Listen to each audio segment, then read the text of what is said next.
কারণ আমাকে সারা ওয়ার্ল্ডের লোক চেনে, সারা বাংলাদেশ আমাকে লোক সাপোর্ট করে।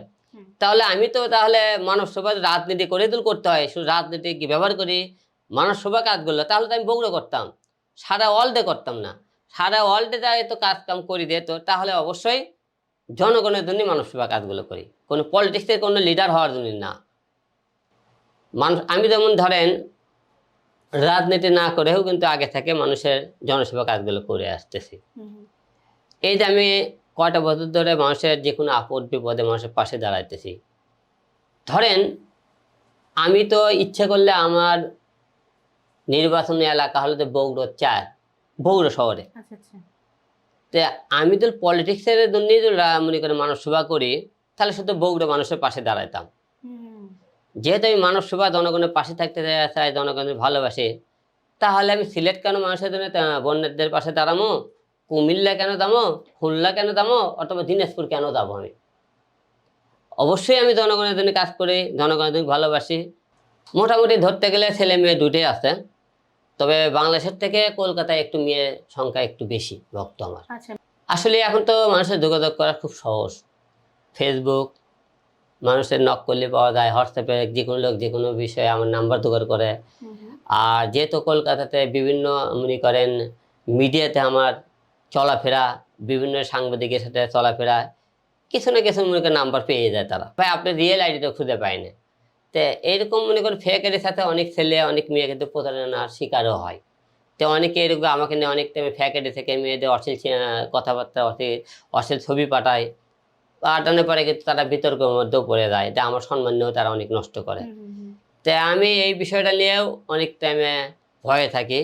আর আমি কেউ যদি মুখে বিতর্কের পরে তখন আমি বলি আপনি কোনো টাইমে কথা বললে আমার রিয়েল আইডি হলে আপনারা আগে আমাকে ডাইরেক্ট টেস্ট করে করবেন, আমি এক ভিডিও কলে আপনি দেখতে চাই।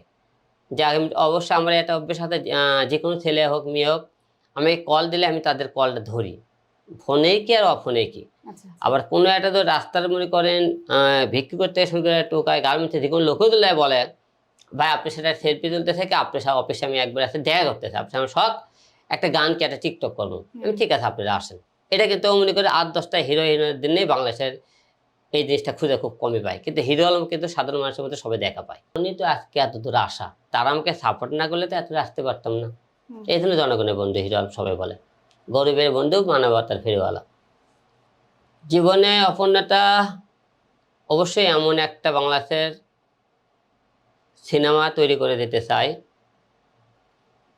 যা বাংলাদেশের লোক আমি মারা যাওয়ার পরে ইতিহাস হয়ে থাকবে, একটা ভালো মুভি করার টার্গেট আছে। 2 নম্বর, জনগণের জন্য ভালো এমন কোনো কাজ করতে চাই আমি মারা যাওয়ার পর সারা জীবন মনে থাকে।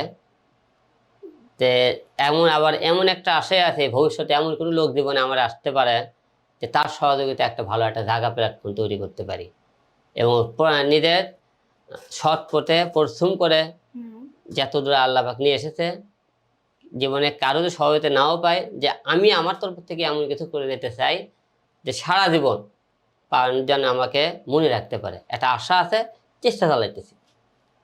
আমার পরিবর্তন করতে গেলে অনেকেই আমার নিজের মনে করেন গেট আপ মেকআপ নিজেকে অনেকটা পরিবর্তন করছে, আরও একটু পরিবর্তন করে নিজেকে দরকার।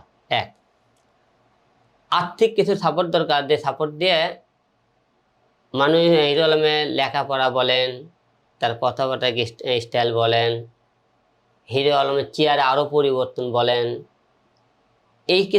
এই অনেক কিছু ঘাটতি আছে।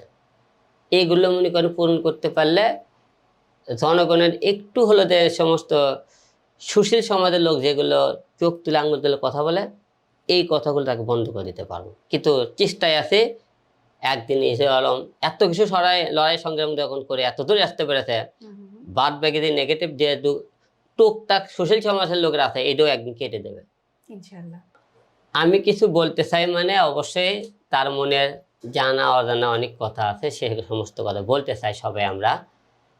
তা আমরা অনেকেই অনেক রকম প্ল্যাটফর্ম পাই না আমরা বলতে, তা আমরা সবাইকে একটা কথা বলবো যে প্রতিটা লোকের মানুষের না জানা বেদনা অনেক কথা থাকে, আর দুঃখে কষ্ট ভরে সবার আমাদের জীবন। তো সেই জীবনে আমরা অনেক কিছু বলতে চাইলেও বলতে পারি না, অবশ্যই আপনারা 68,000 গ্রাম বাংলা যে সমস্ত লোক তাদের মনে কিছু কথা বলতে চান, অবশ্যই আমাদের অনুষ্ঠানের মাধ্যমে আপনি বলতে পারবেন। সবাই আমাদের অনুষ্ঠানের যোগাযোগ করবেন, আপনাদের প্রতিভাগুলো তুলে ধরার চেষ্টা করব এবং আমরা আপনাদেরকে সহযোগিতা করার চেষ্টা করব। এবং আমি হিরো আলম আজকে এই অনুষ্ঠানে এসে অবশ্যই অনেক দিন পরে একটা ব্যতিক্রম লোকের সাথে আজকে আমি প্রোগ্রাম করলাম। যে আমি তো মনে করেছিলাম যে আপুর অনেক করে প্রোগ্রাম দেখেছিলাম, যে ব্যতিক্রম, যে মানুষের সাথে আসলে না মিশলে বোঝা যায় না যে তার চলাফেরা, তার কথাবার্তা এবং সে কীরকম উপস্থাপনা করতে পারে। যে 8-10টা উপস্থাপনের থেকে অনেক ভালো, ম্যাডাম খুব ভালো কাজ উপস্থাপনা করে। আরও ধন্যবাদ জানাই আমাদের ম্যাডামকে এবং কাজী এগ্রো টিভিতে যারা আছেন সবাইকে, কলাকৌশল যারা আছেন সবাইকে আমাকে অনুষ্ঠানে আমন্ত্রণ জানানোর জন্য ধন্যবাদ।